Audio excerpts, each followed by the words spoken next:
कार्यक्रम के पुण्यार्चक हैं श्रीमती सरोज, श्री सुनील, प्रतीक जैन, आशिका जैन, अंकित एवं Khushboo Pataudi. Firm Saroj roofing private limited, Cochin. Shri Rajendra Prasad ji Jain, Shrimati Mamta ji Jain, Shri Prashant ji Jain, Shrimati Divya Jain, Paras Jain, Bharat Jain एवं समस्त परिवार, मुंबई।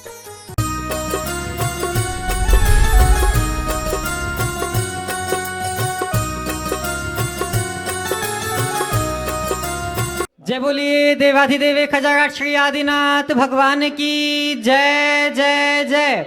शासन नायक वर्धमान महावीर स्वामी भगवान की जय जय जय।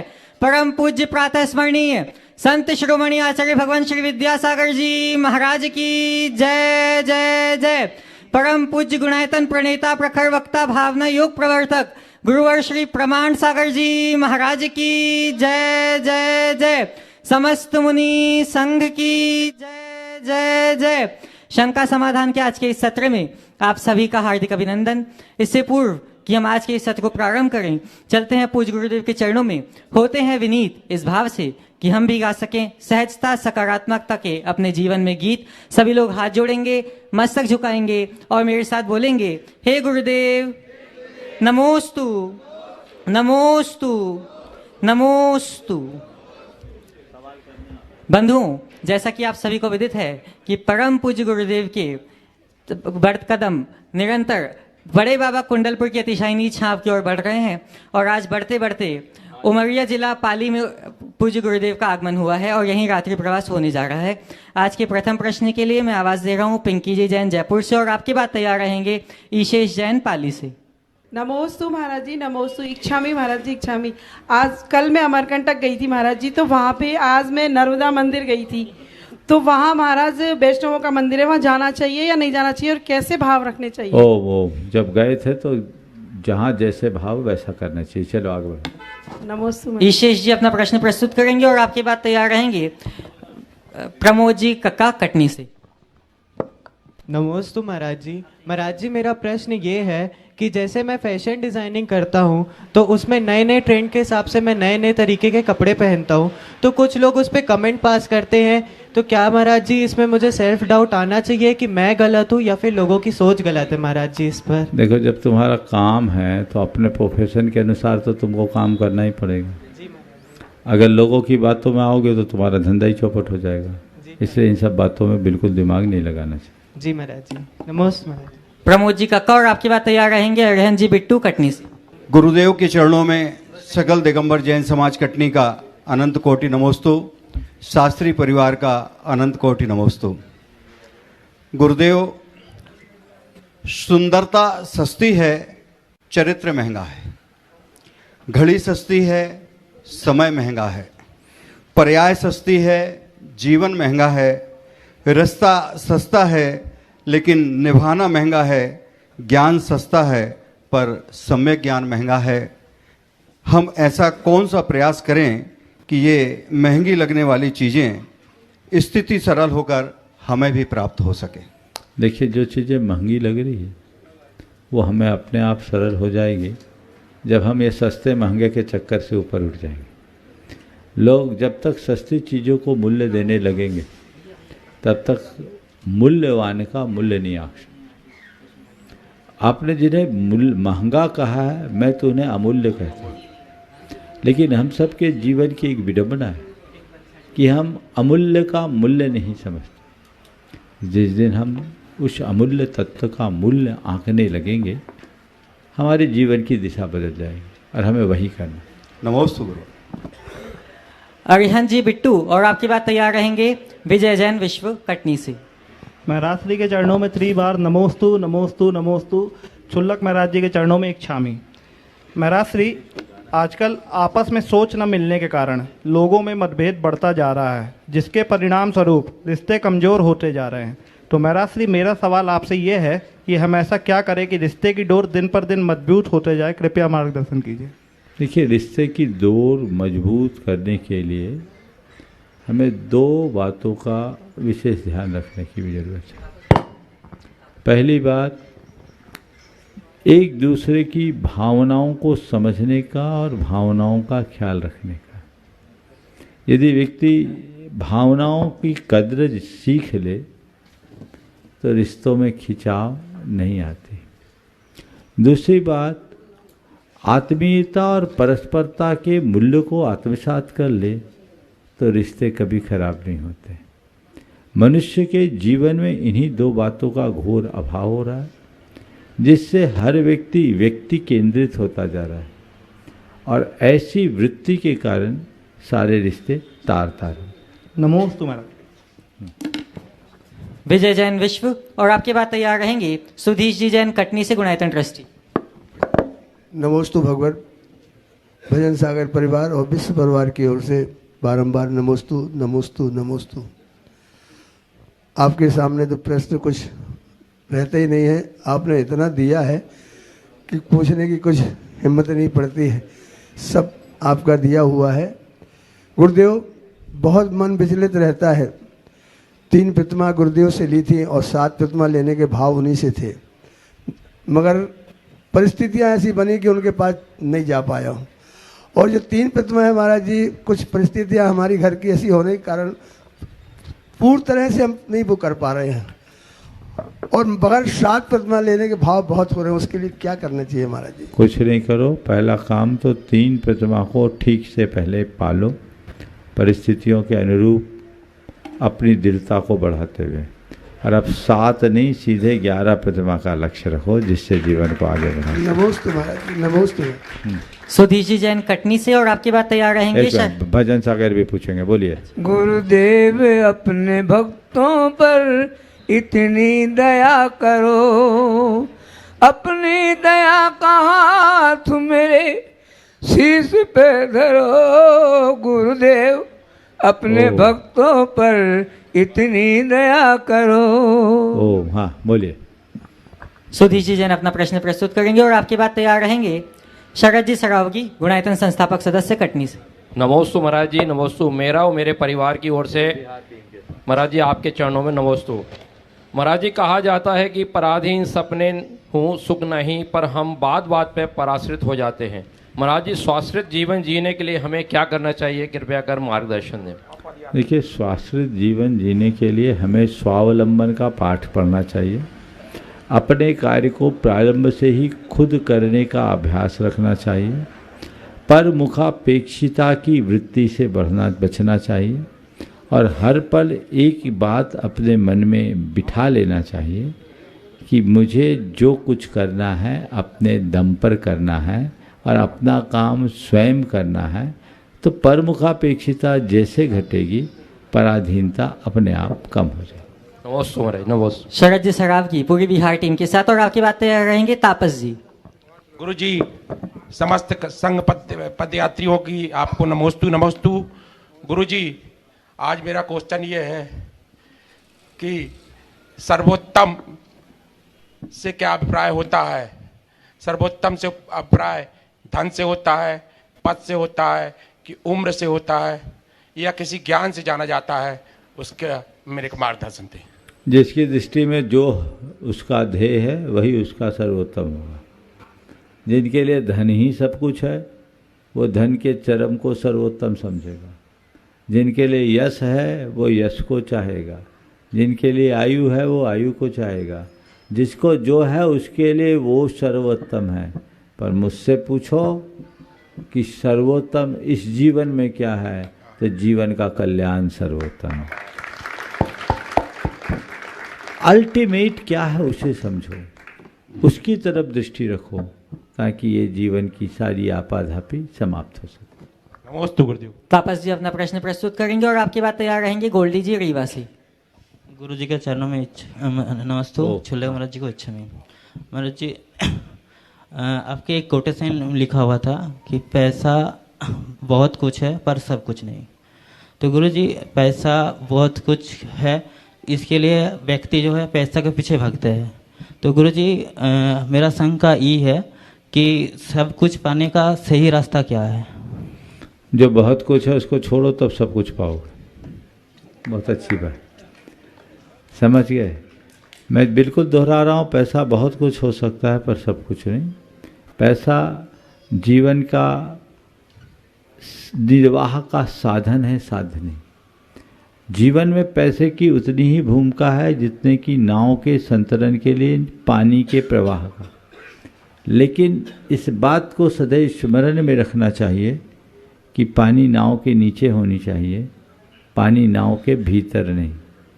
जो पैसा को जीवन निर्वाह का साधन मानकर चलते हैं उनके लिए पैसा सहायक बनता है, और जिनके लिए पैसा जीवन का साध्य बन जाता है उनके लिए पैसा बोझ बन जाता है। वो पैसे के बोझ के तले दबकर मर जाते हैं।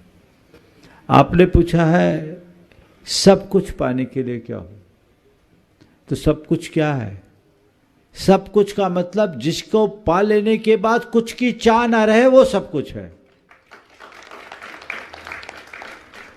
जब तक चाह है तब तक बहुत कुछ होगा, सब कुछ नहीं हो सकता। सब कुछ यानी द एंड। कौन सा एंड? END, AND नहीं, समझ गए ना? AND नहीं, END। तो END एंड, खत्म, विराम। वो कब होगा? जब तक अपने साथ जुड़े हुए बहुत कुछ का मोह छूटेगा। बहुत कुछ पाने की चाह जब तक है तब तक संसार है। देखो, किसी के पास कुछ मिलेगा, किसी के पास कुछ हो सकता है, किसी के पास बहुत कुछ हो सकता है, पर संसार में सब कुछ किसी के पास नहीं मिलेगा। है क्या? सब कुछ उसी को मिलता है जो बहुत कुछ छोड़ देता है। समझ गए? इसलिए इस बहुत कुछ के व्यामोह से बचो और सब कुछ के मर्म को जानो, जिससे जीवन का पथ प्रशस्त हो सके। गोल्डी जी अपना प्रश्न प्रस्तुत करेंगे और आपके बाद तैयार रहेंगे विमल जी जैन अमरपाटन से। महाराज जी के चरणों में 3 बार नमोस्तु नमोस्तु नमोस्तु। महाराज जी, माँ की ममता के आगे आसमां भी झुक जाता है, उसी तरह छाया तल उसकी छाया तले स्वर्ग सा मिल जाता है। इसके बाद ही महाराज श्री आज वृद्धाश्रम के द्वार क्यों खुले हैं? ये कलयुग का प्रताप है। दरअसल ये घोर मानवीय संवेदनाओं के अभाव का कुपरिणाम है। जिन माता पिता को देवता के तुल्य मानकर अपने संपूर्ण जीवन को समर्पित करने का आदर्श देश में रहा, मातृदेवो भव, पितृदेवो भव, अतिथि देवो भव की बात जिन्हें प्रारंभ से सिखाई गई, आज उन्हीं माँ बाप को बुढ़ापे में अपने ही संतान की उपेक्षा का पात्र बनना, इससे बड़ी विडंबना और क्या हो सकती है। लेकिन ये बिगड़ती हुई सोच और विकृत परिणति का कुपरिणाम है। सोच को बदलना होगा और हर व्यक्ति को अपने माता पिता के उपकारों का स्मरण करना चाहिए। यदि बच्चों को माँ बाप के उपकारों का स्मरण होता तो ऐसा कोई नहीं कह सकता। लेकिन क्या कहें, आज की संतान की ऐसी ही स्थिति है। माँ वृद्धाश्रम में थी, अचानक माँ की दृष्टि घड़ी पर गई। रात के 12:30 हो रहे थे। माँ ने तुरंत इसी क्षण अपने बेटे को फोन लगाया।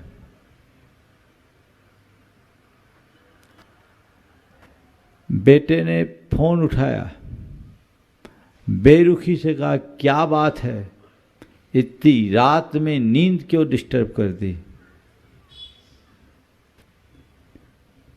माँ ने कहा, कुछ नहीं बेटा,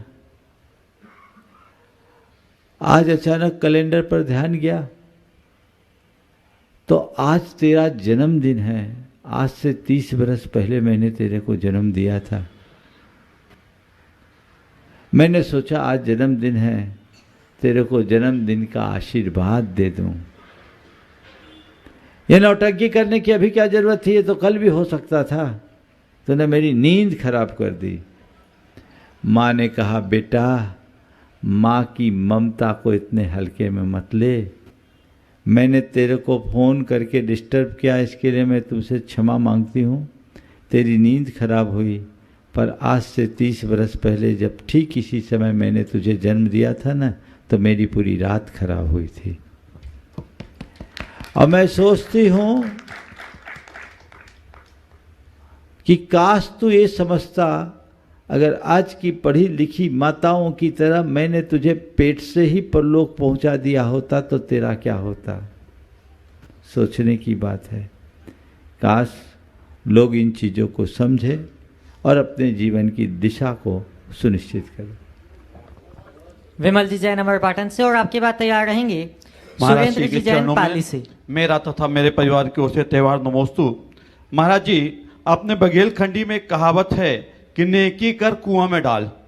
तो अगर महाराज जी नेकी करके कुआं में ही डाल देना है तो नेकी करनी भी चाहिए कि नहीं? जिस संदर्भ में ये कहावत है, उस कहावत का अर्थ थोड़ा हमें व्यापकता से समझना चाहिए। नेकी कर कुएं में डाल का मतलब ये नहीं है कि तुम नेकी करो ही नहीं। नेकी करो और उसके श्रेय को अपने साथ मत रखो, श्रेय को कुएं में डालो। समझे? उस प्रेरणा को। नमस्ते महाराज जी, नमस्ते। हाँ, सुरेंद्र जी उपस्थित होंगे और आपके बाद तैयार रहेंगे कमलेश जी सिंह। नमस्ते महाराज जी। महाराज जी, हम लोगों ने छोटा सा मंदिर बनाया है एमबीवी कॉलोनी में, लेकिन हम लोग संचालन तो ठीक कर रहे हैं हम लोग, लेकिन हमारी कार्यशैली ऐसी है कि हम लोग नित्य पूजा नहीं कर पाते हैं। तो लोग टोकते हैं, मंदिर तो बना लिया, पूजा नहीं करते। तो महाराज जी, इसमें पाप लगता है या नहीं? जब पुजारी जाता तो पूजा करते हैं हम लोग। ऐसा है, आपने मंदिर बनाया है, आपका बड़ा सौभाग्य है। मुझे ध्यान है 30 बरस पहले मैं जब यहाँ आया था, अंदर गया था, उस समय शायद मंदिर नहीं था। 2003 में बनाया। हाँ, 2003 में मंदिर बनाया। तो 1994 में हम आए थे, तब मंदिर नहीं था। उस समय जो लोग रह रहे थे उनको बड़ी पीड़ा थी कि हमें दर्शन सुलभ नहीं हो। अब आपका सौभाग्य है कि आपको देव दर्शन मिल रहे हैं, मंदिर का लाभ मिल रहा है। ये कोई साधारण बात नहीं। भगवान विराजमान किए। निश्चित आप लोगों का कार्य क्षेत्र अलग है, इसलिए आम जनों की तरह रोज़ अगर पूजन नहीं कर पाते तो मैं इसके लिए ये नहीं कहूँगा, लेकिन जब मंदिर बनाया है तो कोशिश करो पूजन करें, अभिषेक करें, दर्शन करें, प्रमाद छोड़ें। अपने कार्य का जो समय है, नौकरी पेशा लोग तो सारे हिंदुस्तान, सारे संसार में, प्रायोरिटी बदलिए।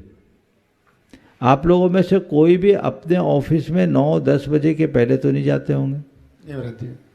जो व्यक्ति 10 बजे या 9 बजे ऑफिस के लिए निकलता है, वो व्यक्ति 6 बजे भगवान के चरणों में आकर पूजा न कर सके, ये मुझे समझ में नहीं आता। आपके पास समय नहीं है, ये बात मुझे समझ में नहीं आती। आप समय नहीं निकालते, ये मुझे दिखता है। मंदिर तो जाते हैं महाराज जी, अभिषेक देखता हूँ। सुनो तो मेरी बात, जो मैं कह रहा हूँ, जो आप कर रहे हो सर्वोत्तम है, लेकिन यहीं मत रुको। ये देखो कि योग मिला है तो प्रयोग करो, अपने प्रमाद को त्यागो। समय का अभाव है, 15 मिनट पहले उठ जाओ।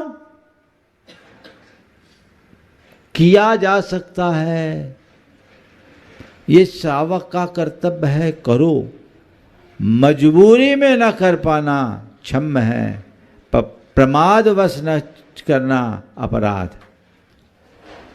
इसलिए अपराधी नहीं बनना है, हमें तत्परता से करना है।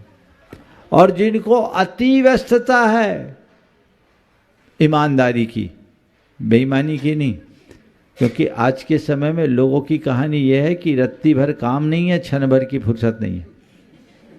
विदाउट वर्क बिजी, वो अपने आप को बिजी दिखाते, बिजी होते नहीं। फिर भी यदि अति व्यस्तता है, आपने भगवान के चरणों में अर्घ अर्पित कर दिया, यह भी पूजा है। देव दर्शन सुलभ है और तुम दर्शन ना करो, भगवान के चरणों में अपनी श्रद्धा का अर्घ अर्पित न कर पाओ, तो तुमसे बड़ा अभागा और कौन होगा। अभी एक मंदिर में एक वाक्य लिखा था, घर से मंदिर यदि दूर लगे, घर से मंदिर यदि दूर लगे तो समझना नरक पास है। बात समझ में आ रही? प्राथमिकता बदलिए, प्रमाद को जीतना होगा। जिस दिन आपकी प्राथमिकता में आएगा कि हमें करना है तो करेंगे। अभी आप लोग आए, कोई फुर्सत थोड़ी थे, आप सुबह से लगे हो, मैं देख रहा हूँ। थोड़े से लोग हैं लेकिन पूरे 100% रिजल्ट दिख रहा है। क्यों लगे?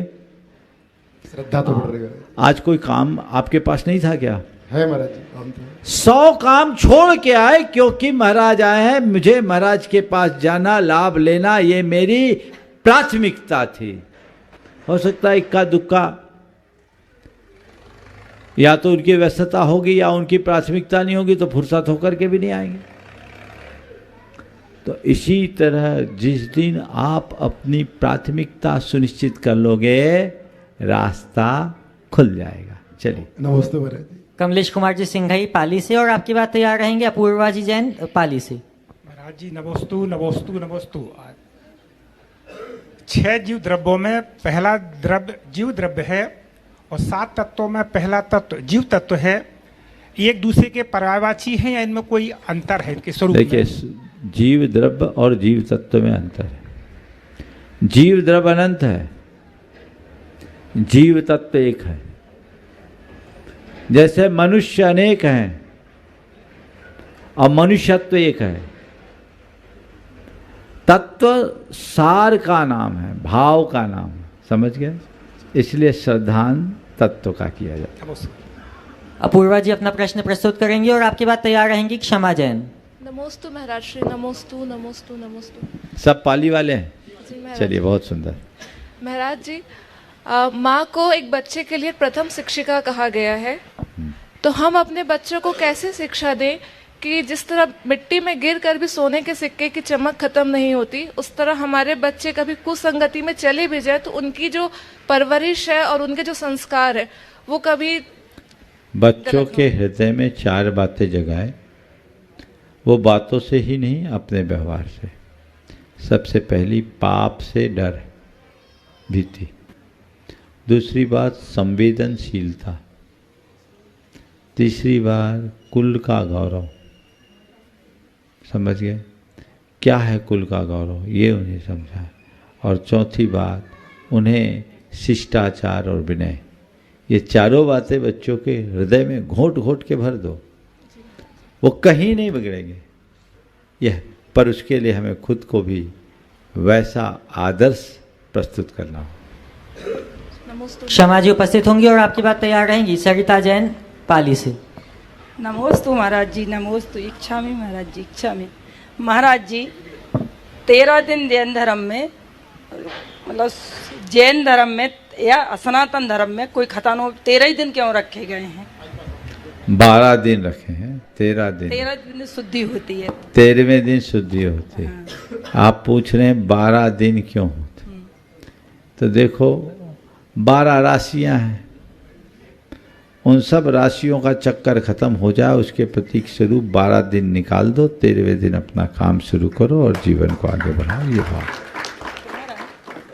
अगला सरिता जी उपस्थित होंगी, और आपकी बात तैयार रहेंगी पूनम जी सिंघई। हाँ? एमपीईवी कॉलोनी। हाँ, दोनों सरिता है, तो क्रम से दोनों सरिता आ जाए क्रम से। नमस्ते महाराज जी, मेरा प्रश्न है कि स्त्री घर और नौकरी दोनों को संभालती है, तो भी इसको समाज द्वारा नीचा दिखाया जाता है, तो क्या स्त्री होना एक अभिशाप है? किसने कहा स्त्री को नीचा दिखाया जाता है?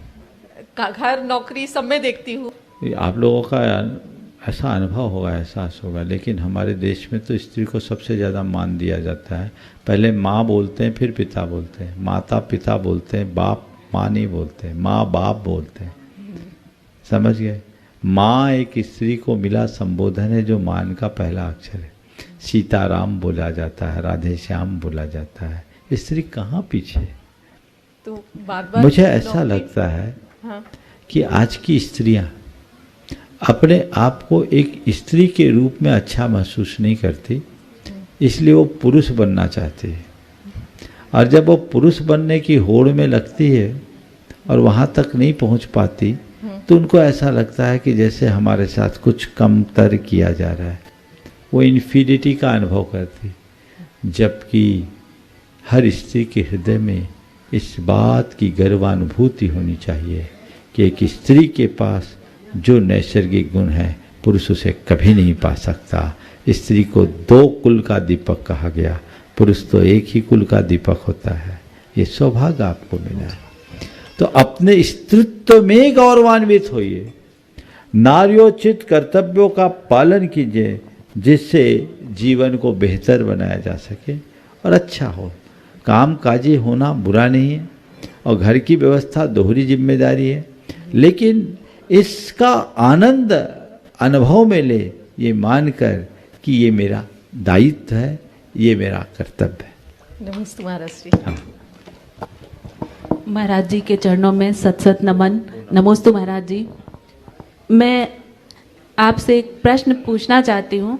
हमारी छोटी सी जैन समाज है, मंदिर भी हम लोगों ने निर्मित किया और सभी लोग भरसक प्रयास करते हैं मंदिर में जितना भी अपना समय दे सकें, और साथ ही साथ हम लोगों का एक जो प्रयास है वो अधूरा रह जा रहा है कि यहाँ पर एक जैन मूर्ति है आदिनाथ भगवान की, और उसको वो खुले में विराजमान है, जिनको हम मंदिर में नहीं ला पा रहे हैं। तो उसके लिए हम लोग कैसा प्रयास करें कि वो जो मूर्ति है, ये मेरे ज्ञान में आई है, पहले भी मैं जब निकला था तब जी। अब वो सार्वजनिक चर्चा का विषय नहीं है जी। उस पर बैठ करके चर्चा करेंगे। भावना भाई है, जल्दी कोई रास्ता निकले और भगवान को भव्य दरबार में विराजमान किया जाए। जी। नमोस्तु महाराज। पूनम जी सिंघई राजिम से, और आपके बाद तैयार रहेंगी डॉक्टर प्रियंका जैन शहडोल से।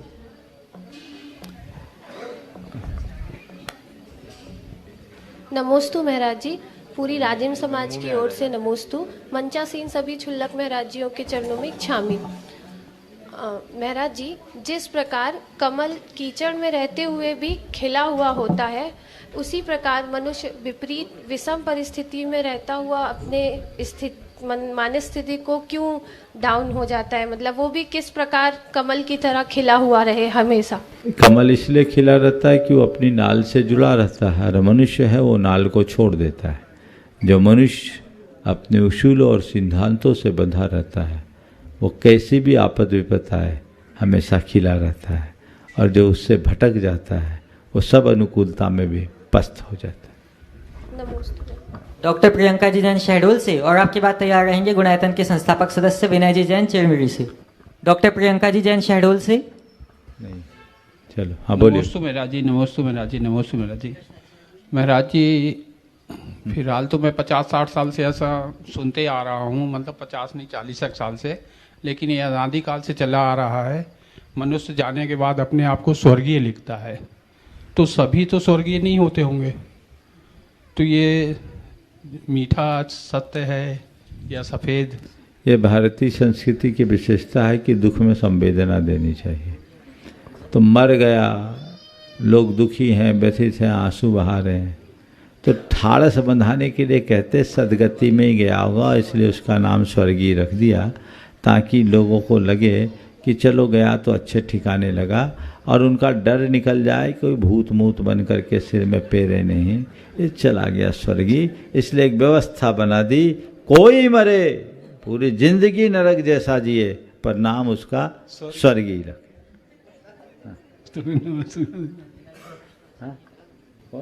अंजना जी जैन, और आपके बाद तैयार रहेंगे अपूर्व जी जैन उमरिया से। नमोस्तु महाराज जी, नमोस्तु महाराज। इच्छा भी चुलती, इच्छा महाराज जी, मेरा प्रश्न मेरी भतीजी के लिए, बेटी के लिए है और मेरी बहन के बेटा के लिए है। वो भतीजी की बेटी 3 साल की हो गई है, वो बोलती नहीं है, हूँ हाँ इस टाइप से करती है। तो उसने बोला चाची आप मेरे लिए, हितांशी के लिए पूछिएगा महाराज जी से क्या उपाय किया जाए। ये भावना भाई है, कई बच्चे हैं जिनका लेट प्रोग्रेस होता है, हो सकता है वो आगे बोले। आशीर्वाद दीजिए। परम पूज्य जी जैन, और आपकी बात तैयार रहेंगे अक्षय जी जैन गुणायतन से। परम पूज्य गुरुदेव के चरणों में सकल जैन समाज उमरिया की तरफ से 3 बार नमोस्तु नमोस्तु नमोस्तु। महाराज जी मेरा प्रश्न है, स्वप्न में अगर जिनेंद्र भगवान के दर्शन कर रहे हो, उस समय भगवान की आंखें खुलती हुई दिखाई दें तो इसका क्या फल है, कृपया मार्गदर्शन दें। देखिए, जिनेंद्र भगवान का स्वप्न में दर्शन करना तो उत्तम है, पर आँखों का खुला देखना, हंसते भी देखना अच्छी बात नहीं। कभी भी ऐसा स्वप्न दिखे तो उठते ही 9 बार नमोकार मंत्र पढ़ना चाहिए, और अगर ज़्यादा देर तक दिखे या बार बार दिखे तो भगवान के चरणों में जाके शांति धारा करनी चाहिए। नमोस्तु अक्षय जी, और आपकी बात तैयार रहेंगी संस्कार जी बनगांव से। नमोस्तु महाराज जी। महाराज जी मेरी शंका है, लोगों को, जो हमारे बीच लोग रहते हैं उनको रिकग्नाइज कैसे करें, हमारे बीच रहने वाले लोगों को रिकग्नाइज कैसे करें, क्योंकि ये लोग सुनते हैं बातें हमारी छुप छुप कर और कहते हैं दीवारों के भी कान होते हैं। बहुत अच्छा सवाल है।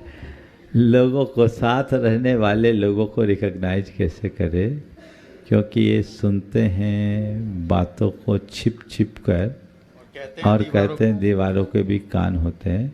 इसलिए हमेशा एक बात का एहसास करो, मेरे चारों तरफ लोग हैं जो मेरी तरफ फोकस किए हुए हैं। आचार्य गुरुदेव का एक छोटा सा हाइकू तुम्हारे सवाल के उत्तर में। तेरी 2 आँखें, तेरी 2 आँखें, तेरी और 1000 सतर्क हो जा। क्या बोल रहा हूँ? तेरी 2 आँखें, तेरी और 1000 सतर्क हो जा। सब तरफ कैमरा है, सावधान। चलिए। नमस्ते। संस्कार जी बनगांव से, और आपकी बात तैयार रहेंगी यश जैन एमपीबी कॉलोनी से। गुरुदेव के चरणों में बारंबार नमोस्तु, शुल्लक जी के चरणों में बारंबार इच्छामि। गुरुदेव कभी कभी हम लोग सामूहिक पूजन करते हैं तो हम लोग स्थाप साथ में करते हैं, पर कभी कभी ऐसी कंडीशन आ जाती है कि किसी को मतलब विसर्जन करना पड़ता है, जाना होता है या जल्दी होती है। तो गुरुदेव तो इस मतलब साथ में वो स्थापना की है तो विसर्जन उसी में कर सकते हैं। वो अपनी थाली में विसर्जन करे, उस ठोने में विसर्जन ना करे। नमस्ते। चलिए। हाँ, चलिए। यश जैन, और आपकी बात तैयार रहेंगी श्रेयस जैन। नमस्ते महाराज जी। महाराज जी मेरा प्रोफेशन डिमांड करता है कि मैं किसी भी एक पर्टिकुलर टास्क के लिए एकदम फोकस्ड रहूं। मेरी प्रतिक्रिया उस चीज़ के पीछे तुरंत आनी चाहिए, लेकिन किसी दिन जब हमको अपना एक्शन परफॉर्म करना है, लेकिन किसी कारणवश अगर हमारी एकाग्रता या फिर जो प्रतिक्रिया की स्पीड है तो वो थोड़ी धीमी हो सकती है। किसी भी चीज़ को तुरंत उसके तरफ अपना फोकस शिफ्ट करना और अपनी प्रतिक्रिया तेज करना, उसके लिए महाराज जी मेडिटेशन क्या एक सॉल्यूशन है, या फिर हमको कुछ अपने मन की एकाग्रता को मेंटेन करने के लिए कुछ? मुझे जैसा याद ध्यान है, रास्ते में बताया, शायद तुम पायलट हो जी। बहुत अच्छी बात।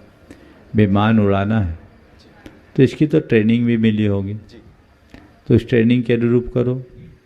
एकाग्रता माने किसी भी बात के लिए अपने आप को तुरंत तैयार करना और उस अनुरूप प्रतिक्रिया देना। हमें देखते हो 1000 प्रकार के सवाल होते हैं, पहले सवाल से दूसरे सवाल का कोई तारतम्य नहीं होता, लेकिन मैं अपने चित्त को शिफ्ट करता हूँ कि नहीं, और उसी उत्तर में रहता हूँ, और पहले उत्तर का दूसरे उत्तर से कोई कनेक्शन नहीं रखता। इसको बोलते हैं मेंटल फाइलिंग। जो फाइल जब खोलनी खोलो और जब बंद करनी बंद करो। अभ्यास करने से होता है। भावना योग इसमें बहुत सहायक होगा। हाँ, और कौन है? श्रेयस जी अपना प्रश्न प्रस्तुत करेंगे, और आपकी बात तैयार रहेंगी आभा गढ़वाल।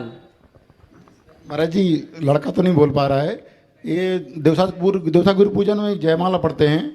विदेश क्षेत्र तीर्थंकर बीस राजे बिरहमान बंदे बधु वास राज। उसको बिरहमान बना दिया, जो वर्तमान में बिहार कर रहे हैं वहाँ विद्यमान है ये। चलिए। और आभा जी गढ़वाल अपना प्रश्न प्रस्तुत करेंगी। गढ़वाल, अच्छा। महाराज जी को कोटि कोटि प्रणाम। मेरा ये प्रश्न है महाराज जी कि सुबह तो हम पूजा पाठ करते हैं, लेकिन उसके बाद जो कर्म करते हैं उसमें हमें ईश्वर का ध्यान इतना नहीं रह पाता, ऐसा क्यों होता है? ऐसा इसलिए होता है कि हम अपने ईश्वर को मंदिर में सीमित कर रखे हैं। हम मानते हैं कि ईश्वर तो हमारे मंदिर में बैठा है, बैठे रहो, सवेरे फिर हम आपसे मुलाकात करेंगे। अब आज से पूजा करते समय आखिरी में एक प्रार्थना करो, भगवान मैंने आपकी पूजा आराधना की, आप इतनी कृपा करना कि आप मेरे साथ रहना, और जब मुझसे कुछ गलत हो मेरा हाथ पकड़ लेना, जीवन बदलेगा। अब हम चलते हैं पूज्य शुल्लक संघ में और उनसे और कोई रह गए क्या? चलिए। नमोस्तु महाराज, मैं अलका जैन। महाराज जी जैसे दर्शन करते हैं और अपन जैसे धोख नहीं दे पाते हैं नीचे, तो उसका भी अपने को दोष लगता है क्या? शारीरिक परेशानी के जैसे कारण साइट का है तो नीचे नहीं हाथ बैठना है। जोड़ के प्रणाम किया जा सकता है, जितना झुक सको उतना झुक। जी महाराज जी, चलिए। नमोस्तु नमोस्तु। अब हम चलते हैं पूज्य शुल्लक महाराजों के चरणों में और सर्वप्रथम निवेदन करते हैं पूज्य शुल्लक श्री सुभग सागर जी महाराज के चरणों में कि हे महाराज श्री, आपके प्रश्नों के माध्यम से हम सबको बोधि लाभ हो। इच्छामि महाराज जी, इच्छामि। पूज्य मुनिवर के श्री चरणों में अनंत बार नमोस्तु नमोस्तु। महाराज श्री, आजकल लोग सब जानते हैं कि बाहरी या उपलब्धियाँ क्या होती है, लेकिन भगवान आपसे निवेदन करना चाहते कि अंतरंग उपलब्धि क्या होती है और ये कितने प्रकार की, और इसे श्रावकगण किस प्रकार से पुरुषार्थ करके प्राप्त करें। नमस्ते। बहुत अच्छा सवाल है। अंतरंग या आंतरिक उपलब्धि क्या है? आंतरिक उपलब्धि और बाहरी की उपलब्धि तो वो है जो दिखती है। आंतरिक उपलब्धि वह है जिससे हमारा जीवन संवरता है। अगर मुझसे पूछो एक आम व्यक्ति के जीवन की आंतरिक उपलब्धि के रूप में क्या गिना जाए, तो मैं 4 बातों के बारे में कहूँगा। शांति, तुष्टि, पवित्रता और आनंद। तुम्हारे पास ये 4 बातें हैं तो समझना मेरे जीवन में बहुत बड़ी उपलब्धि घटित हो गई। तुम्हारे पास कितना पैसा है उसका कोई महत्व नहीं, तुम्हारी कितनी प्रतिष्ठा है इसका कोई महत्व नहीं, तुम्हारे पास कितनी पहचान है ये भी कोई महत्व नहीं, तुम्हारे कितने और कैसे संबंध है इसका भी कोई महत्व नहीं। महत्वपूर्ण ये है कि तुम्हारे पास शांति है कि नहीं, तुष्टि संतोष है कि नहीं, पवित्रता है कि नहीं, जीवन में आनंद है कि नहीं। यही तुम्हारी असल उपलब्धि है। इनके अभाव में जिन्हें तुम अपनी उपलब्धि के रूप में गिनते हो वो सब व्यर्थ है। ओम। निवेदन है पूज्य शुल्लक श्री स्वरूप सागर जी महाराज के श्री चरणों में कि महाराज श्री आपके प्रश्न रूपी दीपक से समाधान प्रकाशित हो सके। इच्छामि महाराज जी। मुनि श्री के चरणों में बारंबार नमोस्तु। महाराज श्री, अभी अष्टानिक पर्व चल रहे हैं और शास्त्रों में आता है कि सभी देवता 8 दिन तक नंदीश्वर द्वीप जाकर दिन रात पूजन अर्चन करते हैं, और इस समय नंदीश्वर द्वीप को समोशरण से भी अधिक महत्व दिया गया है एक तरह से। तो महाराज श्री, क्या किसी परिस्थिति में या किसी अपेक्षा से साक्षात भगवान से अधिक महत्व जिन बिंब जिन चैत्यालय का हो सकता है? बिल्कुल हो सकता है, यही बताता है। जिनेंद्र भगवान से भी ज्यादा लाभ हम जिन बिंब से ले सकते हैं। चारों निकाय के देव नंदीश्वर जाते हैं, वो समोसरण में भी जा सकते थे। तीर्थंकर का सानिध्य छोड़कर तीर्थ में जा रहे हैं। क्यों? क्योंकि समोसरण में जाओ तो केवल भगवान के दूर से दर्शन मिलेंगे, उसमें ही संतोष करेंगे। लेकिन जब साक्षात जिन बिंब के दर्शन करते हैं, अकृत्रिम जिनालियों में जाते हैं, तो अनुकृति ऐसी प्रतीत होती है मानो साक्षात भगवान हो। उनका दर्शन ही नहीं, उनकी पूजन, उनका अभिषेक, उनका प्रक्षाल सब करने का सौभाग्य मिलता है। इसलिए मुझे लगता है देवता लोग समोसरण न जाकर तीनों अष्टानिका में नंदीश्वर द्वीप की वंदना अवश्य करते हैं। इसलिए मैं कहूँगा जो मजा तीर्थ में वो तीर्थंकर में भी नहीं, ऐसा कहें तो इसमें कोई अतिशयोक्ति नहीं।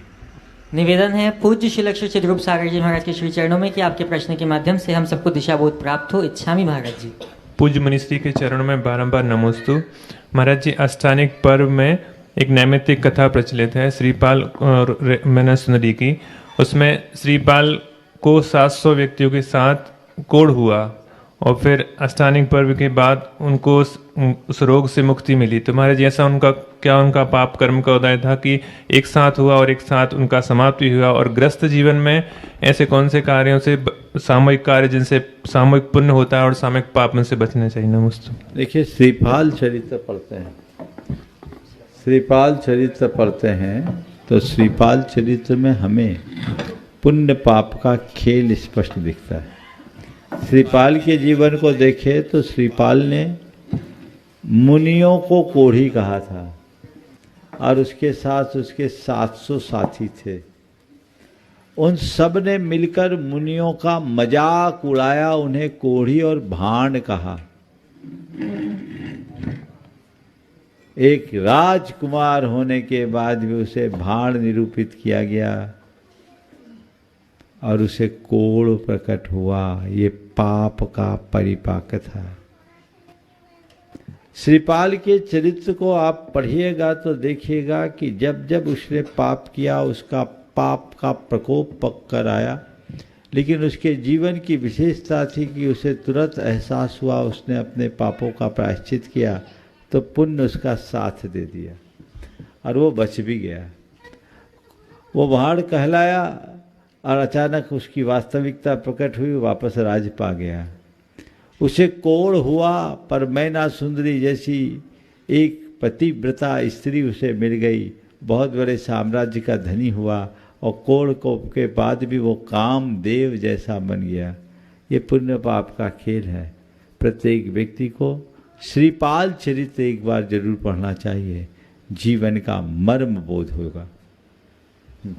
निवेदन है पूज्य श्री लक्ष्मी समादर सागर जी महाराज के श्री चरणों में कि आपके प्रश्न के माध्यम से हम सबके लिए समाधान मिले। इच्छामि महाराज जी।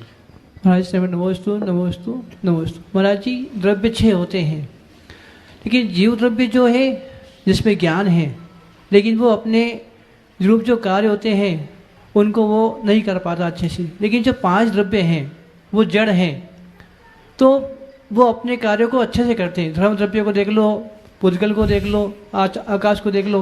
लेकिन जीव में इस प्रकार की विशेषता ज्ञान भी है, फिर भी वो इस प्रकार से अपने स्वभाव के रूप को तद्रूप क्यों नहीं कर पाता है? नमोस्तु महाराज जी। देखो, बहुत अच्छा सवाल आपने किया है। इसका 2 तरीके से उत्तर दिया जा सकता है।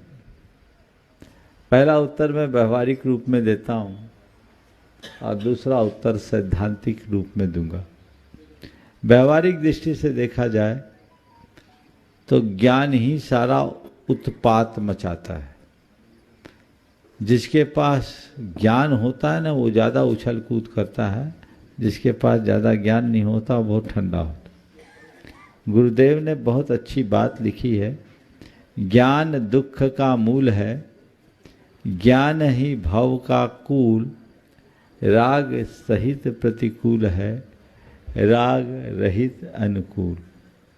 तो ज्ञान दुख का भी कारण है, ज्ञान सुख का भी कारण है। हमारे जीवन में जो भी सुख दुख है वो हमारे ज्ञान के कारण है। ज्ञान जब विपरीत दिशा में जाता है तो हमें भटका देता है, और किसी भटके हुए प्राणी को रास्ते पे लाना है तो उसका ज्ञान ही उसे लेके आ पाता है। तो ज्ञान में दोनों तरह की स्थिति है। इसलिए यदि हम व्यवहारिक दृष्टि से कहें तो ये कह सकते हैं ये ज्ञान का कमाल की करामात है। लेकिन सैद्धांतिक दृष्टि से देखें तो हम ये कह सकते हैं कि 6 द्रव्यों में 4 द्रव्य स्वभावतः शुद्ध है, वो कभी अशुद्ध होते नहीं। और जहाँ शुद्धता होती है वहाँ विकृति नहीं होती, और जहाँ विकृति नहीं होती वहाँ किसी भी प्रकार का डिस्टरबेंस नहीं होता। लेकिन जीव और पुद्गल 2 द्रव्य ऐसे हैं, इनमें स्वभाव और विभाव दोनों प्रकार का प्रगमन होता है।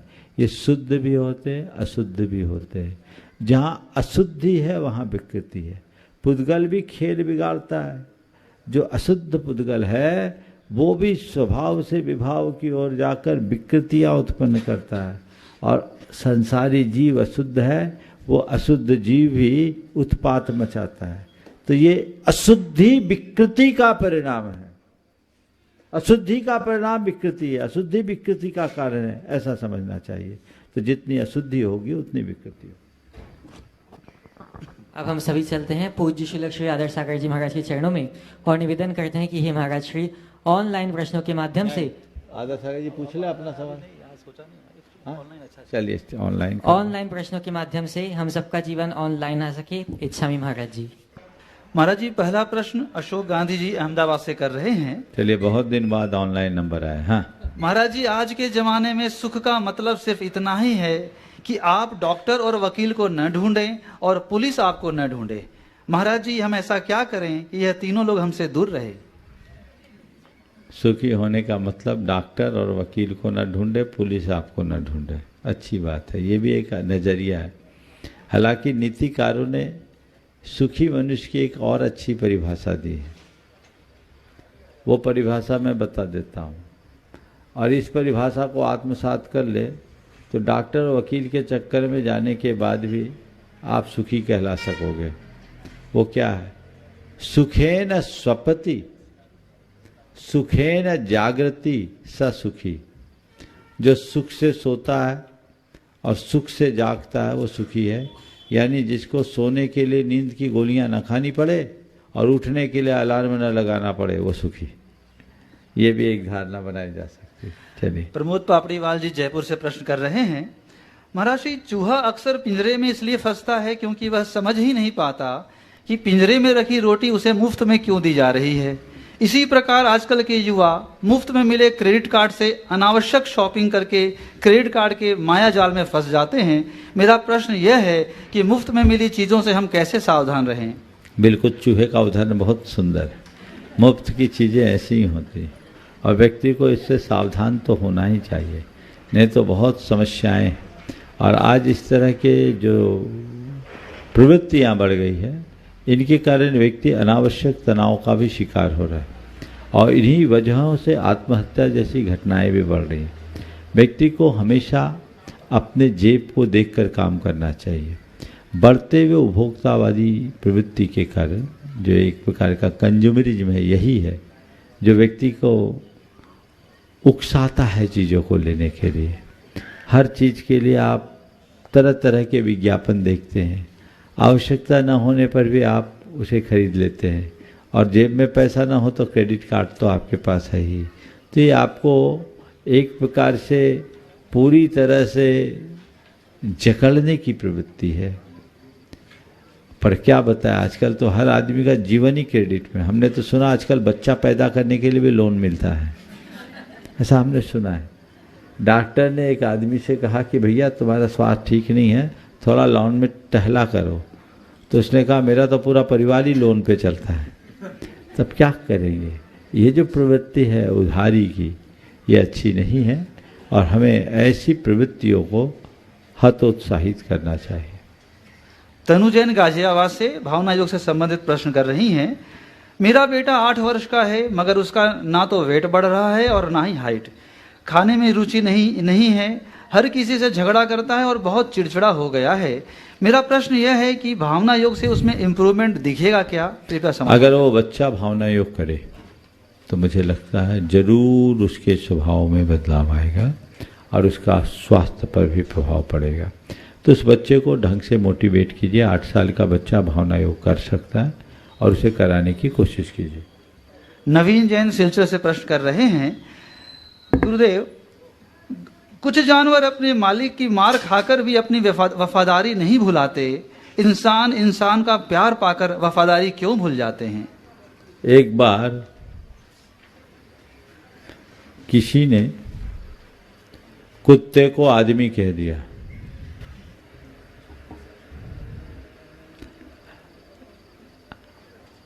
जैसे आदमी कहा तो कुत्ते ने कहा भैया तुम हमारी जात को बदनाम क्यों कर रहे हो? बोले क्यों? हम तुम्हें आदमी कह रहे हैं। बोले इसीलिए तो कह रहे हैं। बोले क्यों? हम कुत्ते हैं पर आदमी से अच्छे हैं, क्योंकि हम जिसकी रोटी खाते हैं ज़िंदगी भर उसके आगे दुम हिलाते हैं, उसकी वफादारी निभाते हैं। लेकिन आदमी तो हमसे गया बीता है, जो उसको जन्म देता है उसको ही घर से बाहर निकाल देता है। इसलिए हमें कुत्ता ही रहने दीजिए, हमें आदमी मत कहिए। काश आदमी इस हकीकत को स्वीकारे और अपने जीवन की दिशा तय करे। समय आप सबका हो गया, यहीं पर विराम। बोलिए परम पूज आचार्य गुरुवत्री विद्यासागर जी महाराज की।